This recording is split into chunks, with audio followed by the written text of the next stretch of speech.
We go seesawing. That's the Chicago Cubs take 2 out of 3 in Baltimore as they embark on a 6-game road trip to end the first half of the season. On the south side, the White Sox get swept by the Red Sox. Can they rebound against the Oakland Athletics starting tonight with the return of a certain rookie superstar? In basketball, Caleb Wilson and the Chicago Bulls will get set to tip off their summer league schedule from Vegas. In football, there's some quarterbacks that should be breaking out for the 2026 season. Did our franchise quarterback make the list? We have a non-American U.S. women's tennis final. The World Cup is finally making its turn down the home stretch, and we have a whole lot more fun and more nuggets. I'm Sid. That's LaKeena. Second City Sports. The Friday Funk Edition starts now. 10, 9, 8, 7, 6, 5, 4, 3, 2, 1. Keep him on the field. And this one, a drive into left center field. Going back is Churio at the wall. Get out! Robert Jr., his fourth of the season. And the Sox take the lead 2-1. Armstrong gets into another one. Sends Edman back. He's watching it land in the stands. What a night from Pete Crow Armstrong. Goes wide, up the guard again. And he scores. What a play! On Jordan Bennington, no chance at all for the Blues netminders. Connor Bedard. Wow. Getting what a pass. Buzelis with the fade on the drive.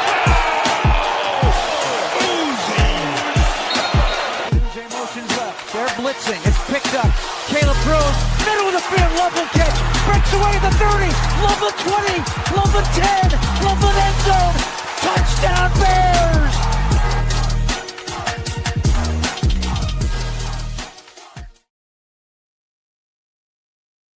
Welcome to another fun-filled hashtag Friday Funk edition of Second City Sports. You're locked and loaded, and we're live in the living color right here on Sports Zone Chicago. LaKeena McGee is she. Sidney Brown here. You know it's me. You can follow yours truly on the Twitter, X, and the IG at SidKid80. Once again, it's SidKid80. That's SIDKID80. That's SIDKID80. You follow LaKeena McGee on the Twitter, X, Game, IG. Be sure to download that Sports Zone Chicago app wherever you get your apps. Please follow Sports Zone Chicago on all social media platforms on Facebook, X, Instagram, and YouTube. And if you're watching us on YouTube, after you hit that like button, if it allows you to do so, please hype the video if you can so we can get this out to many more people as possible as we become your number one destination for Chicago and national sports talk. And thank you very much in advance for your support. Like, share, subscribe, and tell your friends. We're not unapologetically fun, and we have very definite opinions. If you have any definite opinion, do not 2-hour extravaganza. We call it Sports Talk Radio Show. You got to hit us up at Sports Zone Chicago's Facebook page or at Sports Zone Chicago on YouTube. Type in those questions or comments in the comment section. LaKeena will get the up on the screen for you. But if you decide to troll and or do something silly, dumb, or stupid, I'll give you LaKeena full powers to give you dumbos to be a lame, be a butte. Toodles. But before we begin, shout out to our live game. That's LIVE, live entertainment game. That's checking us out live in the living color right now at Sports Zone Chicago's Facebook and YouTube channels at 12:24 p.m. Central Standard Time. But as always, much love to the replay game that's checking us out on the replay, also on Sports Zone Chicago's Facebook and YouTube channels. Don't you ever forget our motto, where we talk sports, music, or entertainment. We will always provide. We brought you some of the best here on Second City Sports, of course, on this July 10th. The Fox Chicago has announced their new Bears reporter. Also, to Connor Bedard, another injury setback for him as well. We got another list for NFL list this time for the involving quarterbacks. We'll talk about that in a second here. No U.S. men in the World Cup quarters, but the quarters go on as we got another one coming up, and we got some more coming up down the pike over the weekend. Wimbledon updates and so much more other sports media news as well. But let's talk some baseball, of course. The Cubs. The Cubs went 2 out of 3 down in Baltimore. We could probably say that they should have swept them. It's going to be that their last game there was a questionable call and such, and then the Cubs were up for a little bit, but unfortunately, the bullpen, Jeremiah Jackson, had a 2-run double in the bottom of the eighth that helped the Orioles avoid the sweep and beat the Cubs. But even still, so they did win 2 out of 3. The Cubs go back on the road to finish up the first half of the season as they face Cincy starting tonight. So, Sid, what do you think about what happened at Orioles series this week? Like you said, it should have been a sweep if it wasn't for Tyler Ferguson, who ended up taking a loss yesterday. The Cubs bullpen, who as I said in our last couple of shows, that they quietly have been turning it around due to the healthy bodies that were available for manager Craig Counsell. But despite that, you're supposed to beat up on bad teams in Baltimore. I'm not saying they're the 2024 Chicago White Sox, but they're not very good right now, mainly due to their lack of starting pitching. But speaking of the Cubs starting pitching, let's give credit to Matthew Boyd, who's been back for a while now with the opener this past Tuesday. 6 innings pitched, 7 strikeouts to 2 walks, only giving up 3 hits and no earned runs. As we said all year, the Cubs starting rotation, the bullpen as well, but in particular, their starting rotation has been taking a hit due to injuries, and it's important for guys like Shota Imanaga and whoever else is healthy, like Javier Assad, to step up. Ever since his return to the mound a couple weeks ago, Matthew Boyd has stepped in and stepped up to take his rightful place at the top of that rotation. So I had to give him some props there. Also, too, offensively, Michael Bush, he's starting to come around a little bit. Dansby Swanson had a good game on Tuesday. Pete Crow Armstrong, I want to get into this conversation with you. I heard on sports radio in this town just a second, but Pete Crow Armstrong had a hot June. That was the main reason why he was named to the All-Star team. He's carried that into the month of July. His momentum has not stopped since. Yeah, he hit 2 of the Cubs' 5 home runs in that game. On Wednesday, unfortunately, the bullpen made it a little bit interesting because the Orioles have 4 home runs of their own. But even still, I mean, look, the Cubs, took care of business against the Orioles. Like I said, they go into Cincy. They face Cincy. Cincy's been kind of up and down. I know they didn't have a great week this week. I mean, they lost 2 out of 3 to the Phillies, but we'll see. I think with the Cubs, you want to try to win 2 of these last 3 to finish up the first half. Maybe see if we can gain a game on Milwaukee. We'll talk about them after the break, but I'm kind of interested to see how this sort of plays out with the Cubs in this series against the Reds. You got the first game coming up tonight. You got Hunter Green against Shota Imanaga. Show's been kind of up and down, so we'll see how he does tonight. Of course, Javier Assad probably due for a better start than he had his last start. He faces Nick Lodolo and Matthew Boyd. So speaking of the aforementioned Mr. Boyd, he finishes up the first half for the Cubs as he'll face Andrew Abbott in the third match of that series. So I think if you're the Cubs, look, Cincy's been an interesting team this year. I mean, they showed some flashes. You thought that maybe they could figure it out and probably compete for one of those wild card spots. At least so far they haven't. So there's no reason why the Cubs shouldn't win 2 out of 3 over there. But we'll have to wait and see. I know Sal Stewart. He hit 2 home runs earlier this week in that lone victory over the Phillies. But it's going to be interesting to see if the Cubs can try to at least win this series or to stay within striking distance of the Brewers. Well, a Hunter Green sighting. We'll see how he performs tonight, as you mentioned, as he opens up the series as the starting pitcher for the Reds as they face off against the Cubs. You're listening to Second City Sports on Chicago. Sid LaKeena here with you, talking Chicago Cubs baseball. We'll get on the South Side Hitman following this timeout, but just to continue our conversation with the Cubs quickly, I'll say my piece about the Cincinnati Reds series. We talked about this early in the year, as you mentioned, that Cincinnati got out to that hot start. They came into Chicago for their 4-game series, and I said this on the show. If you want to send a message to not just to the Reds but to other teams in the division, you have to win that series and show them that you got to come through through Chicago to win the NL Central. Of course, the Cubs, 3 of those 4 victories they had against Cincinnati back in early May at Wrigley. They swept the Reds in 3 of those victories. As I mentioned, they did it in walk-off fashion. This time around, Cincinnati, as you mentioned, they're struggling. If you want to slam the door shut as far as their quote-unquote playoff hopes are concerned, you have to sweep like you said, no worse than 2 out of 3.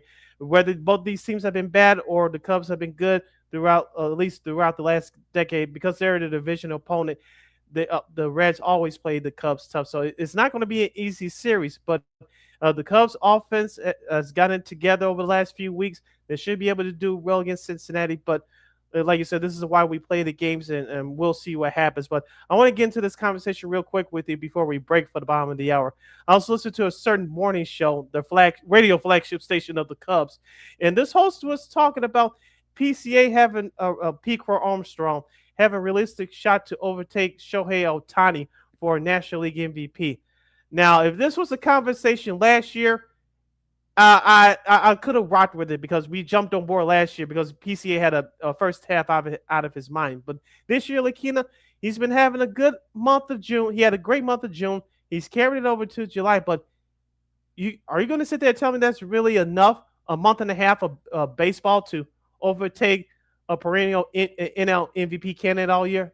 As of right now, I'll say no. Well, I mean, look, you've got there are guys, of course, Shohei, I think, he's gonna be up there again on the National League side. There is a guy in Miami that might have a say. We'll talk about him after the break. Of course, it's gonna be very interesting to see all this kind of sort of like plays out here. But yeah, I think if he keeps this after the break, he's not gonna compete in the home run derby, so that's probably smart on his part. And looking forward to seeing how he does in the second half. If he has a hot start coming out, coming to the second half, okay, I'll put him in that discussion. But right now, he's kind of like in that second tier, but I wouldn't put him in that top tier yet.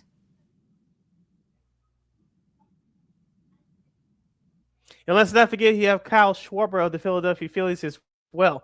And he's having a great year. I think he has 32 home runs. I think that's the most by a Philadelphia Phillies player before the All-Star break. So you had to overjump him as well. Like you said, does PCA belong in the conversation? Yes. Do I think he's better than Shohei? No. Do I think he's better than Kyle Schwarber right now? No. Those other two names I just mentioned, they've been doing it all year from start to finish. PCA is having a good month and a half.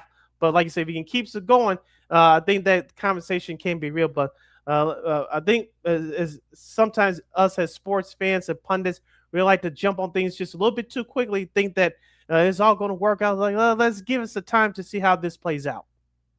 Yeah, exactly. So we'll see what happens. Now, speaking of, Murakami is back.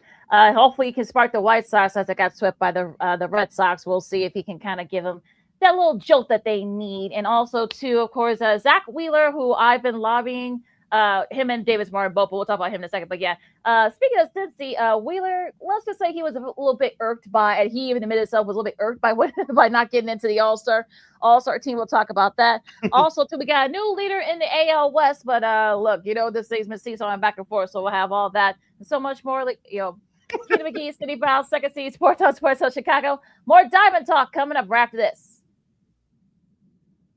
See. Hey, it's your boy, the Superback, Sean Sierra, and be sure to follow Sports Zone Chicago on all social media platforms, on Facebook, Instagram, and our Roku channel. You can find us at Sports Zone Chicago, and on Twitter, we are at Sports Zone Shy. Also, be sure to download our mobile app so you can take Sports Zone Chicago with you on the go.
Got it done here.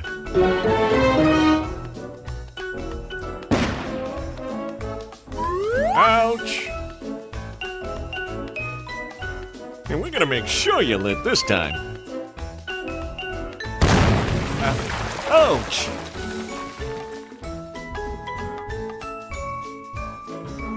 You're not gonna get me this time. Ow, Manny! Whoops!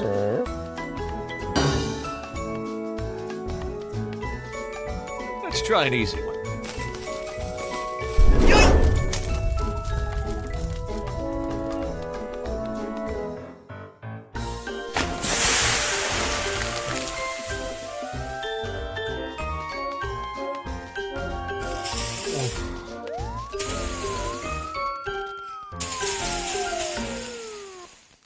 Every day, we take steps to keep the people we love safe. But some health risks are easy to miss. Ticks hiding in the yard can spread germs, like the ones that cause Lyme disease. Mice searching for food can spread bacteria that makes us sick. Mosquitoes lay eggs in standing water and can spread West Nile virus and more. Cockroaches are drawn to water in the home, leaving behind allergens that can trigger asthma attacks. Common pests can threaten our health. Learn how to protect your family at pestworld.org.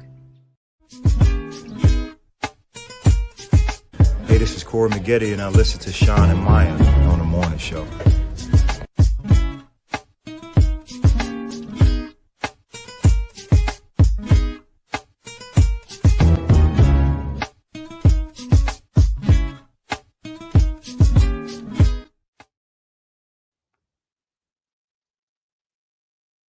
Edition of Second City Sports. You're locked and loaded, and we're live in living color right here on Sports Zone Chicago. Sid the Kid is me. LaKeena McGee is she. You can follow yours truly on the Twitter, X, and the IG at SidKid80. Once again, that's SidKid80. That's SIDKID80. That's SIDKID80. You can follow my LaKeena McGee on the Twitter, X, and the IG. As we continue to talk Cubs, White Sox, and everything else Major League Baseball, the good, the bad, and the ugly from this past week. You have any thoughts or questions or comments regarding the subject of MLB, you can definitely hit us up right now at Sports Zone Chicago's Facebook page or at Sports Zone Chicago on YouTube. Type in those questions or comments in the comment section. LaKeena will get them up on the screen for you. Tough series for the White Sox this week as they lose. Actually, they get swept by Boston, who they're suddenly hot right now. We'll talk about them coming up here, but yeah, I mean, this was definitely not their best series, probably their worst series all year long. Well, since probably the beginning of the season when they played the Brewers. Now they probably could have won that game yesterday. They only were up 2-1. Like I said, up 2-1. Anthony Kay actually, the bullpen actually was okay for the most part, but unfortunately that the bats were silent through the whole series, only scoring in total 2 runs, especially as being shut out on Wednesday's game. Now, Nodaka Murakami is back, so hopefully that'll give the White Sox a little bit of the spark they need as they play the A's. But yeah, not good for the White Sox this week. Yeah, as I said before, and I'll say it again, the strength of this White Sox team, everybody says this offense is partially true, but how they got to this point, even before Murakami, who, as you mentioned, returns back tonight, their momentum was created by their starting pitching. Noah, I was there for the first 2 games of that Boston series, and Noah Schultz was not good. After that first inning, everything went to hell for him in that 4th inning there in that first game. They kind of did him in there. Of course, in Wednesday's game, Darius Martin, who I still think that he was an all-star snub, but he didn't do well in 4 innings pitched. He gave us 6 hits, 5 earned runs, 2 walks, and 2 strikeouts. And you could arguably say that was his worst start of the year since that Minnesota start back in early June, where he didn't do well there as people are starting to catch up to him. But I still believe that he's going to be a big part of this piece for the White Sox as far as a starting rotation for now and the foreseeable future for the rest of the year. Offensively, you mentioned LaKeena, you only scored 2 runs in 3 games. That's inexcusable. And for Will Venable to have certain guys in and out of the lineup the first couple of games of the series, like not having Tristan Peters there against left-handed pitching the other day. You have Junior Perez, who I think is a wasted spot on this team. Me personally, I know you made a great catch the other night in the outfield, but you have questionable lineups again. I just don't get it. But the White Sox still are. They're currently on a 3-game losing streak. It's still their longest losing streak of the year. You have the Oakland A's, as we call them on this show, coming to town. There should be no excuse why you shouldn't at least take 2 out of 3. I'm putting the pressure on the White Sox should sweep this series. Yeah, I mean, I noticed like the A's have kind of like fallen back to earth a bit this last couple of weeks. So yeah, you are kind of catch them at a good time, especially now with Murakami back. He did hit a home run down at AAA, so that should help them a little bit. Hopefully, they can give them that spark that they need. Because, like I said, they kind of like are going through a little bit of a speed bump these last couple of weeks. So they actually did pretty well without him. But like I said, especially these last couple series, I think they definitely need to give them that spark that they need. So we'll see if they can do that. They should be able to do that. Sean Burke had a great outing last week. He faces Jacob Lopez. Then Eric Fetty, he's due for a good start as he faces Gage Jump. And also the rubber match, Noah Schultz, he's due for as he had a couple of rough series. So hopefully he can get back on track as he faces JT Ginn to finish out the first half of the season. So yeah, I mean, I think, like I said, I think the White Sox should win 2 out of 3 at the very least. Like I said, the A's have kind of been falling off a little bit. They're kind of falling back to earth. So hopefully the bats, Murakami back, the bats can get alive. And it's Mexican Heritage Night, so of course the G rate's going to be packed tonight. So we'll see what happens. Yes, LaKeena, as you said, tonight's game is a sellout against the Oakland Athletics because it's not only the return of Munetaka Murakami, but his Mexican heritage tonight. I know there's going to be some concerts around the ballpark. I think the festivities start at 3:30. So for those of you that are listening to us live right now, you should leave your house right now. You know how traffic is around that area, especially in Chicago, period. So for those of you going out there tonight, be safe, have fun, and it should be a great night for baseball. I know there's a couple of jersey giveaways as well. So for those of you going to the game tonight, have fun, leave early, use public transportation like I do to give yourself some extra time. For those of you that have to drive, obviously give yourself some more extra time. And it's like I said, because you know how traffic is. For those of you that are going to the game tomorrow, like yours truly, after the game, remember tomorrow's game has been switched from 3:00 to 1:10. After the game tomorrow, the home run derby alumni style for the White Sox will be taking place. We talked about this a couple weeks ago, and the event will take place following tomorrow's afternoon's game against the Athletics. So a couple of items to keep a tab for you White Sox fans attending the games this weekend, today and tomorrow.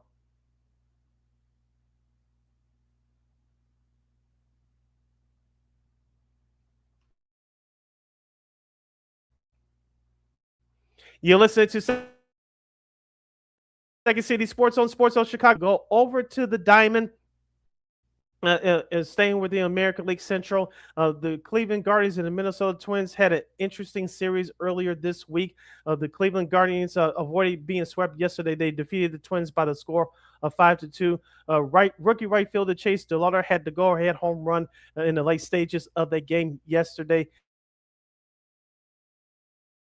Cleveland's starting pitching did well enough, especially Gavin Williams. The first 2 games to that series, the Cleveland's offense, as we told you, without Jose Ramirez would struggle a little bit. They still have some grinders on their team like Austin Hedges and Reese Hoskins and Stephen Kwan, but their offense the first 2 games of this series were hit and miss. Of course, the Twins walked it off on Wednesday to capture the series. But of course, the Guardians came back to avoid being swept yesterday by winning the series finale by the score of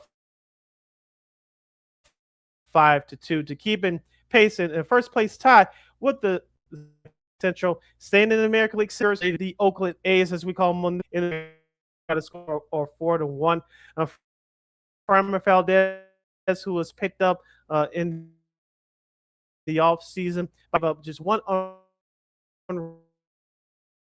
run off of 3 hits. Dog Scouts. We talk about Tariq Skubal, whether he's going to be traded or not at the August 3rd trade deadline. You have another starter on your team, which I think the Tigers will is safe to say they're going to keep. But Framber Valdez has been pitching well his last couple of starts. Tigers also as well with their bets. Zach McKinstry had a good game yesterday with 2 RBIs off of 1 of 4 batting. Kevin McGonigal, another AL Rookie of the Year candidate, he went 1 for 4 yesterday. Riley Green, even though he went 0 for 4, his bat's starting to heat up. So the Detroit Tigers are starting to pick it up right now. As LaKeena mentioned earlier, the A's are falling back out down to earth. For the coming up this weekend against the Philadelphia Phillies, but they took care of.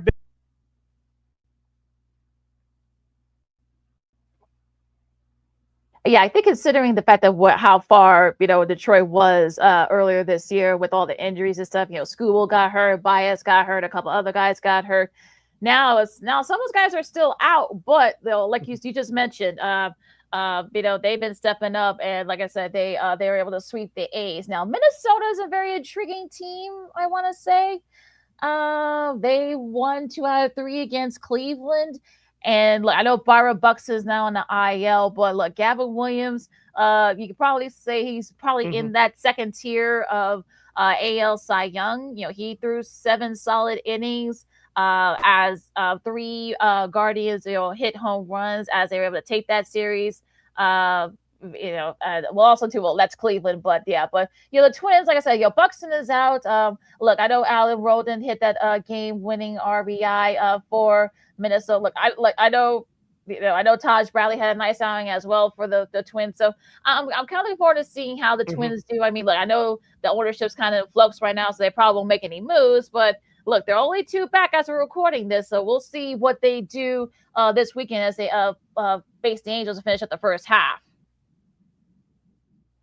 And wrapping up the AL Central talk, the Kansas City Royals, they won the first game against the New York Mets early this week, Tuesday to be exact, 16-12 the football score. Tolbert, their right fielder, he came into the game recording a hit in 12 consecutive at bats. Of course, he made it out in the 9th inning of that rout on Tuesday. But the Mets took care of the Royals the last 2 games of that series.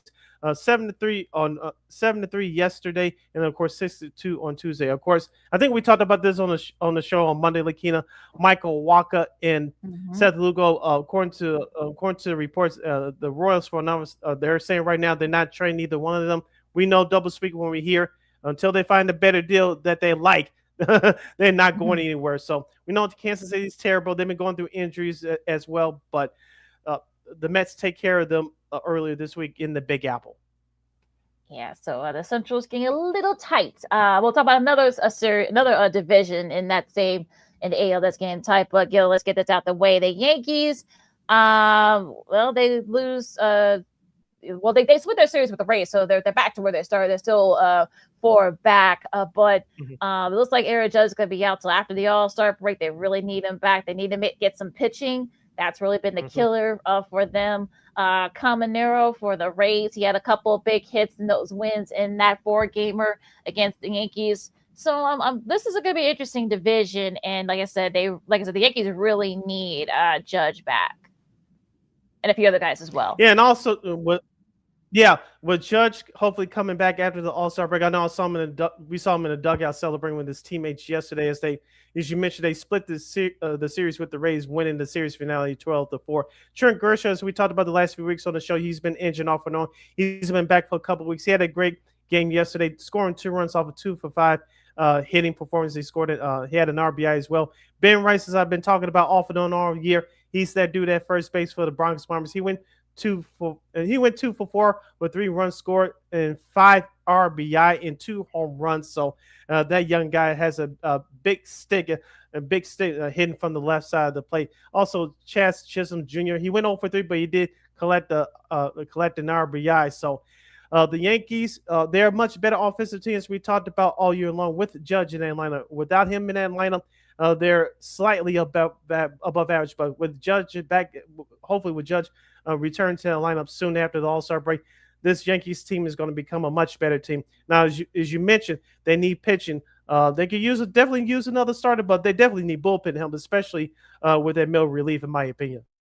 Yeah, they really do. So we'll see what happens. Now, Boston, I know they've won. Of course, they swept the White Sox. They've won 11 of the last 13. Do you take them seriously if you're a baseball fan?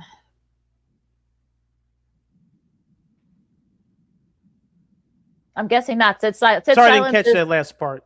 Well, no. Like I said, do you take the Red Sox seriously? Like I said, they've won 11 of the last 13 and 6 in a row. So, do you take the Red Sox seriously, or is this just like, a team called lightning in the bottle, and they may fizzle out after the break? In my opinion, they're going through a hot streak right now. I'm talking about the Red Sox. I know Sonny Gray is potentially on the trading block along with Aroldis Chapman, who benefited from a couple of great plays defensively yesterday to preserve their series sweep in Chicago against the White Sox. Let's not forget now Wilson Contreras is on the IL for the foreseeable future. So it's going to be tough for the Red Sox to get back to that 500 mark. They're in a tough division with Tampa Bay and with the Yankees. So if they can somehow survive without Wilson Contreras and get back to the 500 mark, they'll be remarkable. But I don't know. As we said, they fired their manager Alex Cora early in the year. They struggled to come out of this because they dug themselves too deep a hole. But in my opinion, I think they're on a hot streak right now. We'll see what happens, how they respond coming out of the All-Star break. Saying that same division, of course, Shaq still in seats, who flirted with a no-hitter on Tuesday. Of course, unfortunately, Elio Ramos led off with a hit. So unfortunately, just missed getting his second no-hitter. Talk about Dylan Cease, former White Sox. Of course, he had one when he was with the Padres a couple of years ago. So yeah, 2 out of 3 for Toronto over the Giants. They've been one of the more disappointing teams this year. But going into the AL West, we have a new leader as of 12:53, July 10th, and that is the Texas Rangers. They win 2 out of 3 against the Angels, I should say. And, it's going to be kind of interesting to see. Like I said, I mean, this division, this AL West is probably one of the weirdest divisions, probably competitive, you can say it, but I think the silliest if you want to be able to see something back and forth. The Mariners got swept by the Brewers. We'll talk about them in a minute here, but and also to Houston. I mean, I don't know Houston. I don't know if you should take them seriously either. I know they lost 2 out of 3 against the Nationals in DC. So this whole AL West is just in a free for all right now. Yeah, minus the Anaheim Angels, and I hate to say it, probably after this weekend, minus the Oakland Athletics. It's going to be a 3-team race. It'll probably end up being a 2-team race when it's all said and done in the AL West. I said 1,500 times already in the last few weeks, and I'll say it again. Whichever team decides to get hot for a good 2 to 3 week stretch is going to win this division. As I said before, and I'll say it again also, I know Texas has a first-year manager there. They have the pitching, especially in their starting rotation, but their offense has been kind of seesawing all year long. So hopefully Texas can finally put it together. As you mentioned, your Seattle Mariners, LaKeena, I'm not going to sit here and say they're a bad team. They're not. They just ran into the hottest team in baseball in the Miami Marlins. Now, can the Marlins keep it up? I don't know. But Seattle, we talk about them all year long. They have the pitching both in the starting rotation and the bullpen, but their offense is at times worse than the Texas Rangers because how inconsistent they've been all year. You score 5 runs the first game, you barely scored 2 runs in the next game, and then you don't show up for that third game. I'm talking about the Mariners. So, like you say, we're gonna go seesawing. And I think if memory serves, you could Google this if you have time. I think it was in 2006, if my memory serves. It was the San Francisco Giants, the San Diego Padres. And both those teams were under 500 pretty much the majority of the year. San Diego got hot at the end. They won the division. Of course, they lost to the playoffs. If we see the same scenario exactly 20 years later, we have a reference point. So, and like I said before, if Texas and or Seattle wants to take this division, they got to get hot for a 2-3 week stretch. It'll be interesting to see what happens after the break. As this is I can see sports on Sports Chicago. LaKeena McGee Sidney Brown with you as we talk more baseball here to wrap up the first hour. Going into the National League, we'll start in the East. The Braves, they did win 2 out of 3 against Pittsburgh. So I know Acuna is still out. So we'll see what happens with him. He probably back to after the All-Star break. They did, take care of business. I know Mike Yastrzemski hit a grand slam in a rubber match to take that series against the Pirates. So we'll see.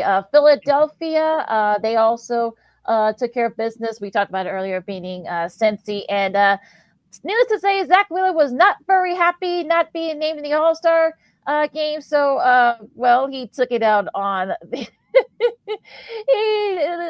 he was not very happy and was not amused. He took it out on the Reds and he struck out 14. And of course, Schwarber got his major league best 31 home run as, like I said, in the first game of that series. So, Philadelphia, doing their thing. Like I said, that Detroit series, who knew that would be a huge series, but, now it is. We'll talk about that in a minute here. But the Marlins, look, they won 6 straight. They're one of the hottest teams in National League. Otto Lopez is making a case, perhaps maybe being up there in the maybe the second tier of the National League MVP discussion. He had a couple home runs. He had 2-run home run in the rubber match to complete that 3-game sweep. The Marlins, or I don't know if the Marlins should be taken seriously or they're just on a hot streak or just on a tear. I don't think they're going to spend any money, but I don't know. But yeah, we'll have to wait and see. But yeah, this is an example of a young talent, coming together and, like you said, just catching lightning at the ball at the right time. Can this be sustainable? We'll see. But we've seen spurts from this franchise before. Remember a couple years ago they got into the playoffs and then the next year they faded, so they had to strip it down again. So let's see if the Marlins can keep this up. You mentioned about the Braves, Brian Acuna Jr. I think it's been exactly 1 month or maybe 5 weeks since he was injured here in Chicago against the White Sox with a hamstring. So hopefully they get him back. The Mets we talked about, they took 2 out of 3 against Casey, but they're terrible. And the Washington Nationals, they took 2 out of 3, as you mentioned earlier, against Houston. They're still a young ball club. I don't think they're a threat for a playoff spot. I'm talking about the Nationals, but they can cause some problems for some teams down the stretch in the second half of the year. I think that eventually that's where the Marlins will probably end up as well. They'll cause some havoc for some teams in the National League as we move along, especially in the dog days of summer in late August into early September. All right, now going to the NL Central real quick. The Brewers, they took 4 out of 5 against. The reason why I said because one of those games, they made up one of those games because they got called due to rain earlier this year, so they made that game up. And I know Jay Brzezowski is starting to fade a little bit. Not too much. We got to think the wheels starting to come off. So I think if you're the Cubs, the best thing you can do is just do your thing with the Brewers. You got to do the Brewers. It's all going to fall off for the Brewers eventually, right? So it's sort of one of those things where you're just like, look, if you're the Cubs, you just gotta do what you're doing. You gotta do what you're doing. You can't worry about what the Brewers are doing. They're gonna do what they're gonna do. So just hopefully you can maybe gain some ground here before the break. Yeah, this is definitely a defeatist series, a losing series for the St. Louis Cardinals. We talked about them all year long, getting out to a surprising start. They were 4-6 in their last 10 games before they came to Chicago to defeat your Cubs last weekend up at the friendly confines. They take a huge step back, losing 4 out of 5 at home to your division rival. I'm not saying this is the beginning of the end for the St. Louis Cardinals. I think they still have enough juice to at least stay in this thing, but they were brought back to earth a little bit. And just to wrap up the rest of the division, as we mentioned, Paul Skeens won his start the other night on Tuesday. He's back on track as the Pirates took the long game in that series against Atlanta at home. Of course, Cincinnati, we talked about them losing to Philadelphia in that series at home. So looks like the NL Central started to take shape. I still say this until further notice. It's going to come down to Chicago and Milwaukee for the NL Central Division title, as many people predicted. Yeah, I agree. Now going to the West real quick. Congrats to Shohei Ohtani his 300 home run. Unfortunately, there were a couple of errors that I know Dodgers fans are going to be pissed because they didn't sweep the Rockies. They did win 2 out of 3. Okay, fine, but they're still 14.5 up on both the D-bats and the Padres, so y'all can just relax. Chill. Yeah, RELAX, relax. Speaking of relax, and congratulations to Eric Karros, the former major leaguer, one-time Chicago Cub in 2003. I know he's a broadcaster for the Los Angeles Dodgers. His son plays for the Colorado Rockies. He's been there all year long. And Eric Karros, if you caught this on social media, he broadcasted that series for Special Sportsnet next to Joe Davis of Fox Sports, and I know he was proud of his son throughout that whole series, doing all 3 of those games on the broadcast. So just congratulations to the whole Eric Karros family. Yes, Eric Karros' son is playing for the Colorado Rockies. But back to wrap up the rest of this division, LaKeena, as we said about the Dodgers, they could lose 10 in a row, but the other teams behind them, in particular the Padres, who, in my opinion, been one of the big disappointing teams in MLB this year. They can't seem to really get out of their own way. I know they split their series with the Diamondbacks this week, but I don't know if I can trust them to get on that hot streak to make this race interesting. But the NL wildcard race, people may look at those standings like roll their eyes. But if you're San Diego, you can't fall too much behind. The division, the hopes for the division is gone. That's well done and taken care of. But the NL wildcard race is getting interesting. If you fall further behind, you may be in the basement by the time August 3rd comes around. I'm just saying.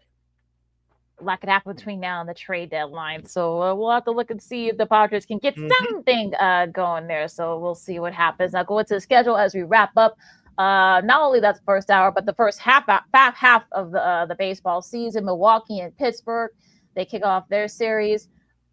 This should be an intriguing series too, as we talked about it. Philadelphia and Detroit.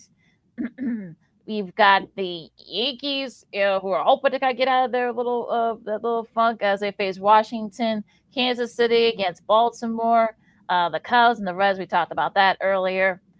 Cleveland and Miami. That should be an interesting series. Since Seattle and Tampa Bay and Boston and the New York Mets. The first game of that series will be on Apple TV. And it's the 40th anniversary of the 86 World Series. Where's Bill Buckner when you need him? Or where's Mookie Wilson? But we'll leave that alone. We'll let Apple TV Plus give you all those memories tonight on that broadcast. Finish up the rest of the weekend schedule in MLB. The Oakland Athletics will travel to Chicago's South Side to take on the White Sox. Houston and Texas will do their Texas two-set battle in Globe Life Field in Arlington. The Los Angeles Angels of Anaheim will take on the Minnesota Twins in the Twin Cities. The Atlanta Braves will travel to St. Louis to continue their road trip to take on the Cardinals. The Toronto Blue Jays will stay out west. They'll take on the San Diego Padres. The Atlanta-St. Louis game, the first game of this series, also going to be seen on Apple TV Plus tonight at 7:15. Toronto and San Diego. Arizona and Los Angeles to take on the Dodgers. And Colorado and San Francisco will get it on by the Bay at 9:15. All right, your national TV for this week. No Fox Saturday baseball this weekend, but there is an FS1 game. The Red Sox and the Mets, the second game of that series. And of course, the lone Peacock series will be the early one at 11:15. Of course, I got other commitments there, but it will be the Brewers and the Pirates. And Dave Fleming, who of course joins NBC full time, will be joined by Tim Dillard and Bob Walk, of course, the 1980 World Series champion for the it's champion. So that should be an interesting call between those two. Also, Caroline Pineda will have the dugout reporting there. But that's your schedule for this weekend in MLB as they wrap up the first half. Just a couple other notes to pass along. Tomorrow, Saturday, the first round of the MLB draft will be seen on NBC and Peacock. For those of you going to the White Sox game tomorrow, of course, the White Sox We'll have the number 1 pick in the MLB draft. It'll be shown on the big screen tomorrow for those of you that will be attending the White Sox game. We'll talk about that draft pick later. And going back to that Milwaukee-Pittsburgh broadcast, it'll be also be seen on NBCSN. The pitching matchup for that one, should be fun. Jacob Missorowski versus Paul Skeens. Yeah, they're definitely going to be touting. They've been touting that all week on the NBC networks if you've been paying attention. So that should be interesting to see how many people tune into Peacock for that. Now, hour number 1 of the books, hour number 2 coming up here on Second City Sports on Sports Zone Chicago. We got another list here as we get you ready for the football season, this time with quarterbacks. The Bulls get ready for Summer League out in Vegas as some standout rookies have already shown show what they can do. We got the men's final of Wimbledon. Wimbledon is set. The U.S. men not in the World Cup now. The soccer debate, whatever. We'll talk about that. I know, Sid, it's just been that kind of asinine. But Kevin brings a good point. If you saw him yesterday, we'll talk about that. We got a new Bears reporter over at Fox Chicago, and some interesting news on the sports media side, and so much more. LaKeena McGee, Sidney Brown. Oh, yeah, he's over here. Second City Sports on Sports Zone Chicago. We'll talk we'll talk some NFL and NBA coming up right after this.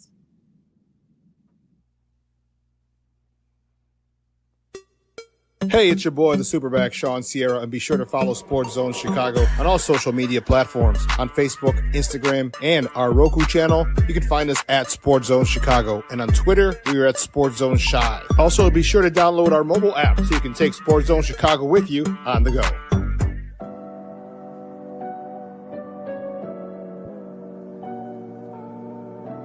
How do you take care of your mind health?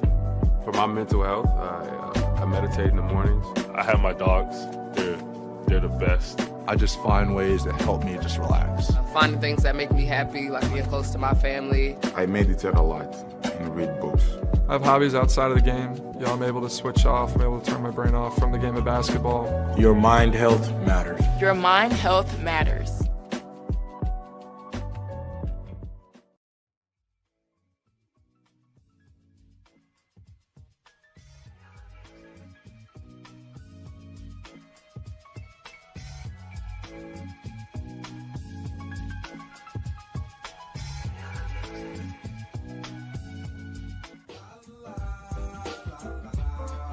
It's a romance sport.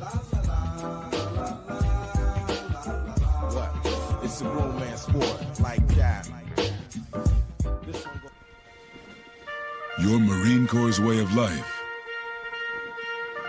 is to defend the American way of life.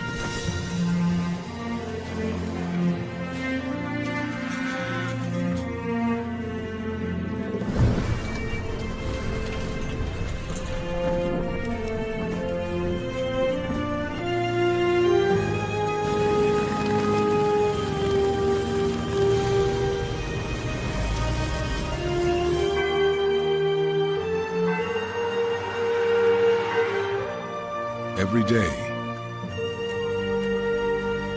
no matter where we serve,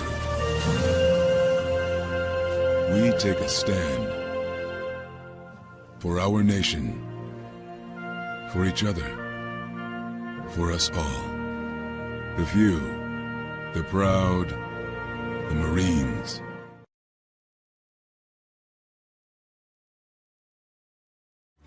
Everybody in a work zone is someone's somebody. This is my mom. She works for KDOT. This is my dad. This is my mom. This is my daddy. This is my sister. This is my daddy. This is my son, Scott. He was killed while working in a highway work zone. When you drive through a work zone, drive like a life depends on it. Because it does.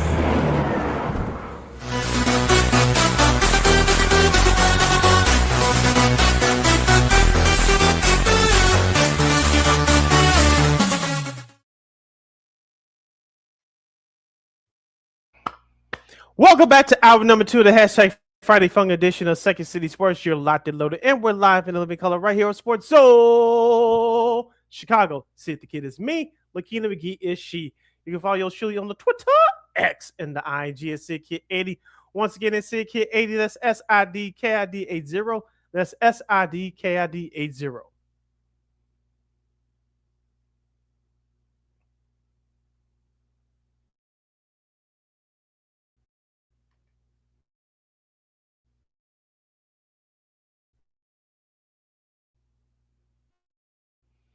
Number two of this Friday Fun edition of the program, we're going to get into some NFL talk, and we'll maybe discuss a little bit of LeBron and the NBA for the back half of this half hour as we kick off on number two of the program. If you have any questions or comments regarding the Bears, the NFL, or the NBA as we kick off the second hour of this fabulous program, you can hit us up right now at Sports Zone Chicago's Facebook page or at Sports Zone Chicago on YouTube. Type in those questions or comments in the comments. All right, now still some look. I mean, I know this not the best time of year, of course. Like the training camp starts in a few weeks for some teams in the NFL. But look, that doesn't mean that NFL news doesn't there is no NFL news. It doesn't fall by the wayside. We got another list for you, folks, and this is according to this is in accordance to The Athletic, and this was written by Jake Seeley. And these are top fantasy football breakouts for both QBs and tight ends, and of course Caleb Williams. Of course, that some people. Here's what he said. If I can get this article up here, the case was for the breakout second year he had under head coach Ben Johnson. 47 TD passes, only 13 interceptions last year. Of course, they mentioned Adunze and Luther Burton and Colston Loveland and such. Of course, he also Williams also had 483 and 383 rushing yards, respectively, in those two seasons, with 3 rushing TDs last year. Now, the case against him, according to Jake, says that his passing percentage, completion percentage, dropped last year. It was only 58.1. When he's on, and also, and I think I'll add this because people are going to start figuring out this Ben Johnson's offense. So that's probably another reason you probably make a case for him not being drafted in the fantasy draft. Yeah, I got the argument on both sides. As you mentioned, Jake Seeley, hoping we can get him on this program down the road. Great article by him. We'll go through the other names in just a moment. But keeping it with Caleb, now, as you mentioned, he's going into year number 3 overall, year number 2 under Ben Johnson. Essentially, like you said, Ben Johnson, he's going to have some other wrinkles and kinks, no pun intended, with this offense, because like you said, like we always say, once you have that tape up, folks are going to scheme up to have defenses to stop you. So Ben Johnson, it looks like he's one step ahead. You got to be 1 to 2 steps ahead, especially in today's offensive league in the NFL. Here's the thing about Caleb with that completion percentage. One thing you have to keep in mind, remember, the Bears led the league in drops last year, in particular Roma Dusler, before he had that foot injury. He returned for the playoffs. We saw what he did after that. But Amalade Suki is now back with the Atlanta Falcons. He had a few drops last year. DJ Moore had a couple of drops last year before he turned it on in that second half of the year. So that was one of the main reasons why that Caleb Williams had a below 60% complete percentage last year. I expected the Bears receivers start to step up. Caleb Williams obviously is going to have between 62 and 65% completion percentage, in my opinion, this year. We talked about Colston Loveland last year being that quote-unquote number 1 receiver. We saw it in that playoff game against the Packers. We saw him. He had his moments against the Los Angeles Rams in that divisional playoff game. Let's not forget Luther Burton was a gadget man last year. He started to receive some more targets last year toward the end of the regular season. Jahade Walker, who caught that touchdown to send the game into overtime in that game against Green Bay in the regular season last year. He's expected to get some targets. So if the Bears receivers can just hold on to the football, Caleb Williams is going to be okay. And here's the other point I wanted to stress, and I said this a couple of times last year during our post-game shows. Caleb Williams has not missed a game due to his scrambling ability, due to his improvement as we saw last year. You got to give him credit for staying healthy last year. You got dinged up a couple of times, but he has never missed a game. So